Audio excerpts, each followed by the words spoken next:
Hello everyone. तो guys अभी तो मैं मतलब स्टेशन में हूँ। अगर आपको बैकग्राउंड नॉइज़ आए तो उसके लिए थोड़ा सा देखना है ना, उसके लिए सॉरी, क्योंकि अभी ना इशू आ रहा है यहाँ पे थोड़ा साउंड का। बट मैं सोच रहा था क्यों ना हम सीडीपी के कुछ क्वेश्चंस कर लें, क्योंकि कल भी वीडियो नहीं डाल पाया था। तो आज ये वाले कुछ क्वेश्चन कर लेते हैं और स्टार्ट करते हैं। सबसे पहला क्वेश्चन हमारे पास यही है, the role of teacher and parents are very important. Your intervention as a teacher can help the adolescent to grow as a normal healthy individual by. तो ऑप्शन हमको दे दिया कि हम कैसे हेल्प कर सकते हैं एडोलेसेंट को एज ए टीचर, है ना। तो teaching the adolescent interpersonal problem solving skills, या कंपैरिजन बिटवीन ईच इंडिविजुअल, या only focus text book curriculum में करें, या पेरेंट्स के साथ मीट करें। तो गाइस देखो, पेरेंट्स के साथ मीट करके कुछ होगा नहीं। टेक्स्ट बुक करिकुलम में फोकस सिर्फ करेंगे, उससे भी हमको तो स्टूडेंट को डील करना है ना। तो स्टूडेंट तो एक बहुत ही ऐसी चीज़ है जिसमें वैरायटी ऑफ थिंकिंग हमको लगानी रहेगी उसको एक अच्छे से ग्रोथ देने के लिए। तो यहाँ पे हम पे आंसर हो जाएगा ऑप्शन ए, क्योंकि teaching the adolescent interpersonal problem guys हमें पता है ना कि क्या होते हैं। मतलब जो उसको एडजस्टमेंट, देखो एक होती है इंट्रापर्सनल और एक होती है इंटरपर्सनल। तो इंट्रापर्सनल तो वो हो गई कि जो हम खुद से अपने आप के अंदर प्रॉब्लम हमें आ रही है। इंटरपर्सनल ये हो गई कि हम कैसे डील करें सोसाइटी में या क्लास में, इस तरीके से। तो वाली चीज़ें आप इसके बारे में और रीड कर सकते हैं। अभी थोड़ा सा छोटा एक्सप्लेनेशन होगा, बाकी आगे देखते हैं नेक्स्ट क्वेश्चन को एक बार ना। तो यहाँ पे दिया हुआ सेकंड क्वेश्चन की identity diffusion is the characteristic feature of, किसका फीचर है ये। तो काफ़ी अच्छा क्वेश्चन है, क्योंकि आइडेंटिटी डिफ्यूजन एक इंपॉर्टेंट टॉपिक है। तो ये है आइडेंटिटी मोनोक्लोजर, और इस तरीके के भी कुछ 4 पॉइंट्स रहते हैं। तो मैं उसको कमेंट में ना मेंशन करूँगा। आप ये इसी टॉपिक से रिलेटेड ना आप उसे रीड करके देखना। वो 4 इंपॉर्टेंट पॉइंट है, क्योंकि सबके अंदर काफ़ी डिफरेंट तरह की वो रहती हैं कैरेक्टरिस्टिक। पर ये मेन है कि आइडेंटिटी डिफ्यूजन क्या होता है, जहाँ पे क्या हो, जो सेल्फ इस्टीम है, जो सेल्फ इस्टीम रहती है, सॉरी इसमें लिखता नहीं हूँ मैं, ऐसे ही बताता हूँ आपको। सेल्फ इस्टीम जो रहती है हमारी, उसमें काफ़ी कम रहती है स्टूडेंट की, और जो एक्सप्लोरेशन होता है उसका, एक्सप्लोर करना डिफरेंट चीज़ों को, वो भी बहुत कम रहता है। तो ऐसा क्या होता है, तो बेसिकली मॉरली वो स्टूडेंट डाउन होता है। इसलिए ये होता है कब, लेट एडोलेसेंस में। तो ये है। तो बेसिकली आपको बस एक्सप्लोरेशन और सेल्फ एस्टीम के बीच में डील करना पड़ेगा जब आप ये वाला क्वेश्चन करोगे। और बाकी आप कमेंट ज़रूर कर देखना, मैं उसमें पिन करके रखूँगा इसको। High social self esteem help in maintaining, high social self esteem helps in maintaining good relation with classmates, high educational achievement, becoming a good sports person, या मेंटेनिंग अ गुड बॉडी। तो ऐसा है guys, highest social self esteem जो है, देखो self esteem basically मतलब क्या हुआ, यानी कि हम अपने बारे में क्या सोचते हैं बेसिकली, है ना। उससे डिसाइड होता है कि हमें कितना कॉन्फिडेंस होगा, क्या होगा। अब गाइस ऐसा है ना कि एजुकेशनल अचीवमेंट का तो कोई लेना देना नहीं है, क्योंकि गाइस ऐसा है ना, अगर ज़रूरी तो नहीं है ना, जैसे मान लो कोई नॉर्मल गांव का इंसान है ना, जिसने पढ़ाई नहीं कर रखी, बट अगर उसको अपने आप पे ट्रस्ट वो है, कॉन्फिडेंस है, या उसको अपने काम करने के तरीके पे काफ़ी कॉन्फिडेंट है, तो वो सबसे बहुत अच्छे से मिलता है उसको कोई, जबकि उसके पास एजुकेशनल अचीवमेंट नहीं है। ऐसे स्पोर्ट्समैन भी कोई नेसेसरी कंडीशन नहीं है, गुड बॉडी भी कोई नेसेसरी कंडीशन नहीं है। तो यहाँ पे सही हो जाएगा कि वो सेल्फ इस्टीम अगर आपका अच्छा होगा, तो आपको रिलेशन बनाने में अपने क्लासमेट्स के साथ काफ़ी अच्छी हेल्प होगी। और आप देखते भी होंगे कि जो ये इंट्रोवर्ट और एक्सट्रोवर्ट है, इसके पीछे क्या भी स्टोरी यही है कहीं ना कहीं, है ना, सेल्फ इस्टीम की। और थोड़ा सा खैर शाइनेस वगैरह जो रहता है। अब है मेंटल और intellectual development takes place in adolescent age. तो एडोलेसेंट एज जो होती है, इस एज में क्या होता है, रेट क्या होता है, बहुत जल्द तेज़ी से होता है और बहुत ज़्यादा क्वांटिटी में होता है इंटेलेक्चुअल डेवलपमेंट। हाई होता है बट स्लो होता है, स्लो होता है मतलब, और यहाँ पे बहुत ही कम होता है या बहुत तेज़ होता है पर मॉडरेशन में, रेट बहुत मॉडरेट। तो भाई ऐसा कुछ नहीं है, बहुत ही तेज़ी से होता है, क्योंकि ये एडोलेसेंट ऐसी एज है जहाँ पे बहुत तेज़ी से इंटेलेक्चुअल डेवलपमेंट बढ़ता है, और बहुत ही ज़्यादा क्वांटिटी में। तभी आप देखते होंगे कि जो ये वाली एज के स्टूडेंट्स होते हैं काफ़ी ज़्यादा एक्टिव होते हैं और काफ़ी ज़्यादा एफिशिएंट होते हैं अपने काम में।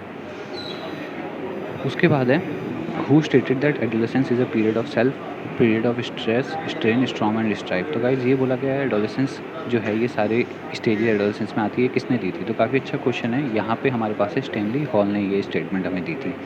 और गाइज ये इसलिए भी बोला गया क्योंकि यहाँ पे बहुत सारे इमोशंस से एक एडोलेसेंट जो है वो गुजर रहा होता है ना। यहाँ पे स्ट्रेस भी उसे होता है, स्ट्रेन भी होता है, बहुत तरह की चीज़ें होती हैं, डिफरेंट सिचुएशंस होती हैं। और सबसे बड़ी बात, करियर के बारे में अब वो धीरे धीरे सीरियस होने लगता है, तो तब उसे सोचना पड़ता है कि उसे आगे क्या करना है। तो इस तरीके की चीज़ें रहती हैं, है ना। जैसे किसी को कोई सोचता है कि यार मैं तो सिंगर बनना चाहता हूँ, तो मैं पढ़ाई क्यों करूँ। तो ये जो डायलेमा होता है कि पढ़ना क्यों ज़रूरी है, ये समझाना एज ए टीचर हमारे लिए इंपॉर्टेंट हो जाता है इस पॉइंट पे। इसके बाद मूव करते हैं, विच of the following is the most powerful influence on a person sense of identity before adolescence. तो सबसे पावरफुल इन्फ्लुएंस किसका रहता है, स्कूल का, फैमिली का, मीडिया का, पीयर्स का। तो गाइज तो बिना सोचे समझे हमको फैमिली मार्क करना है, क्योंकि यही हमारा क्या है, प्राइमरी क्या है, इन्वायरमेंट है, जहाँ पे हमको बहुत कुछ सीखने को मिल रहा है और हमारी बेसिक क्या है, फाउंडेशन यहीं पे बन रही है। उसके बाद ये स्कूल वगैरह सब सेकेंडरी चीज़ें हैं, बट प्राइमरी क्या है, फैमिली। तो इसलिए कहते हैं अगर हम फैमिली से अच्छी वैल्यू सीख रहे हैं बचपन में, तो ऑलमोस्ट आधा काम तो वहीं सॉल्व हो गया, है ना। इसके बाद है which of the following is not an activity aid related to teaching learning material. तो एक्टिविटी एड कौन सा नहीं है, नॉट की बात हो रही है ना। तो एक्टिविटी एड यानी कि जिसमें कुछ एक्टिविटी हो रही हो। अब ओवरहेड प्रोजेक्टर है, ड्रामा, डेमोन्स्ट्रेशन, फील्ड ट्रिप। तो गाइस ऐसा है कि देखो, ड्रामा में एक्टिविटी हो रही है, डेमोन्स्ट्रेशन में भी एक्टिविटी होगी, फील्ड ट्रिप में भी कुछ ना कुछ आप करोगे, बट ओवरहेड प्रोजेक्टर तो एक तरीके का बस टीचिंग लर्निंग मटीरियल तो है, बट इसमें कोई एक्टिविटी नहीं हो रही है, सिर्फ प्रोजेक्ट कर दिया गया, अब आप उससे सीख रहे हो। इन सब में आप एक्टिविटी कर रहे हो। विच इज़ प्रोजेक्टेड एड्स कौन से, प्रोजेक्टेड एड्स आप समझ रहे हो ना गाइस, जिनमें हम जैसे वो था ओवरहेड प्रोजेक्टर होता है, उसमें क्या होता है, प्रोजेक्ट करता है ना वो, तो उससे फिर हम पढ़ते हैं, टीचिंग लर्निंग में हेल्प मिलती है। तो प्रोजेक्शन जैसा कुछ होना चाहिए, वो प्रोजेक्टेड एड्स हैं। ठीक है ना, जैसे मूवीज़ वगैरह भी हो गए, वो प्रोजेक्टेड एड्स में आ जाएंगे। पर बुलेटिन बोर्ड, OHP मॉडल और फ्लैनल बोर्ड, तो गाइस देखो अब इसमें कुछ प्रोजेक्शन थोड़ी हो रही है, इसमें भी थोड़ा सा गाइस वो चेंज हो गया स्किल, सॉरी। हाँ, तो इसलिए करेक्ट आंसर यहाँ पे हो जाएगा हम पे OHP। हाँ, पूछा है ना गाइस कौन सा है, सॉरी गाइस ये थोड़ा सा ऐसा हो गया। पर ऑप्शन बी यहाँ पे करेक्ट है, ओवरहेड प्रोजेक्टर, वो एक प्रोजेक्टेड एड है। अब है फुल फॉर्म TLM की क्या है, total listening matter, total learning matter, teaching learning material या टीचिंग लर्निंग मॉड्यूल। तो यहाँ करेक्ट ऑप्शन हो जाएगा हमारे पास, वो है हम पे teaching learning materials, option C. Simple है, पर ये मैंने सीटेट में और कहीं बहुत जगह देखा है, क्वेश्चन आ जाता है सीधा फुल फॉर्म में। TLM have an advantage in which of the following forms. तो किस में एडवांटेज है TLM का, ग्रुप एंड सेल्फ लर्निंग में, डायरेक्शन देता है स्टूडेंट्स की डिज़ायर और टेंशन को, this makes teaching reinforce and effort practice accurate, या फिर सारे। तो वैसे देखो सारे ही ऑप्शन हमारे फेवर में है। सेल्फ लर्निंग में हेल्प करता है TLM, बिल्कुल करता है। सपोज़ आप किसी वीडियो से घर पे पढ़ रहे हो, तो आप सेल्फ लर्निंग कर रहे हो ना। इट गिव्स डायरेक्शन, स्टूडेंट्स को बिल्कुल डायरेक्शन मिलती है। डिज़ायर, टेंशन तो बहुत अच्छे से ग्रास्प होती है। दिस मेक्स टीचिंग रीइंफोर्स होती है टीचिंग, हाँ, क्योंकि किसी चीज़ को अगर आप प्रैक्टिकली करके देख लेते हो तो आप और अच्छे से सीख जाते हो। तो ऑल ही हो गया। Which among the following is a visual add. Visual add वो होगा जिसमें हमको देखने को मिलता है ना, देख के हम सीखते हैं। तो विजुअल एड में कौन होगा, रेडियो तो नहीं हो सकता, ग्रामोफोन भी नहीं, लिंगवा फ़ोन भी नहीं, पिक्चर्स हो सकता है क्योंकि आप देख रहे हो, बाकी केसेस में तो आप सिर्फ सुन रहे हो। लिंगवा फ़ोन भी क्या हो गया, एक तरह का डिवाइस होगा जिसमें हम ये शायद एक म्यूज़िकल इंस्ट्रूमेंट भी है। और ग्रामोफोन जहाँ तक बात है, ये भी आप देख सकते हो, इसकी इमेजेस देखोगे ना, तो ये भी एक म्यूज़िकल इंस्ट्रूमेंट है और इसमें आप सुनते हो। रेडियो जो है ये भी आप इसमें ऑडियो का काम करता है। अब है which of the following statement is not related to the usefulness of teaching learning material in teaching. कौन सा इंपॉर्टेंट यूज़फुल नहीं होता। अच्छा, कौन सी स्टेटमेंट रिलेटेड नहीं है यूज़फुलनेस के लिए टीचिंग लर्निंग मटीरियल की। तो good choice of direct experience, assistant process of assessment in teaching, clarity of subject matter to make classroom more vibrant.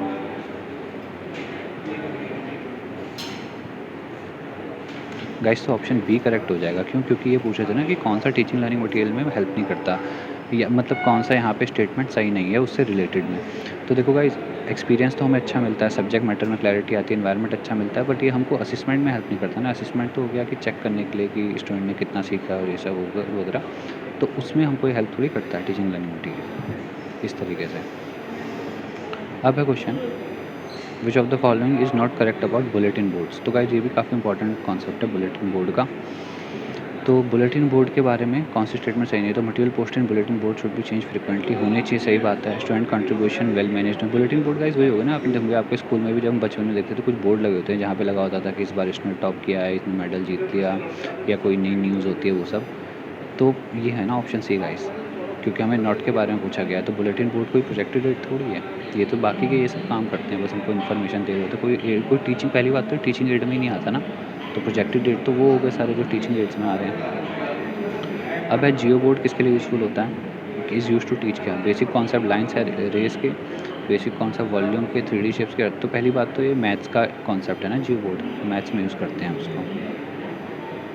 तो मैथ्स में ये हमारा आता है लाइन्स और रेस के केस में। गाइस ये बेसिकली क्या होता है ना, ऐसे ऐसे करके डॉट होते हैं। ऐसे सपोज एक बॉक्स है, इसमें बहुत सारी आपने कीलें लगा दी, अब उसके बीच में ना आप ऐसे रबड़ लगा सकते हो, इस तरीके की चीज़ें कर सकते हो। तो ये सब आप मतलब यूज़ करते हो जियो बोर्ड में लाइन्स और रेस पढ़ने के लिए। तो ये है बेसिकली इसके पीछे कॉन्सेप्ट ना, आप इसको देखना है इसके बारे में। इमेजेस रबर्स रहते हैं, उसको लगा लगा के आप डिफरेंट शेप सिखा सकते हो, लाइन सिखा सकते हो। तो ये वॉल्यूम 3D और अर्थमेटिक का कॉन्सेप्ट नहीं है, which of the following teaching ads comes under the non projected, जिसमें प्रोजेक्टेड ना हो, प्रोजेक्शन ना हो रहा हो। स्लाइड्स में होता है, इसमें भी होता है। टेप रिकॉर्डर गाइस, ये तो ऑडियो डिवाइस है। लास्ट क्वेश्चन था क्या? तो गाइस यही क्वेश्चन था आई थिंक। सो ये गाइस इसी के साथ इसको एंड करते हैं। आप चेक करके देखना, कोई इशू होगा तो मुझे बताना। बाकी आज अगर बैकग्राउंड नॉइस आ रहा हो तो उसके लिए सॉरी गाइस। बाकी हम करते हैं कल, अच्छे से कल करेंगे। अभी तो कल मैं पहुंच जाऊंगा वापस ना, अभी तो जयपुर में हूँ। फ़िलहाल तब तक के लिए बाय, और मिलते हैं कल।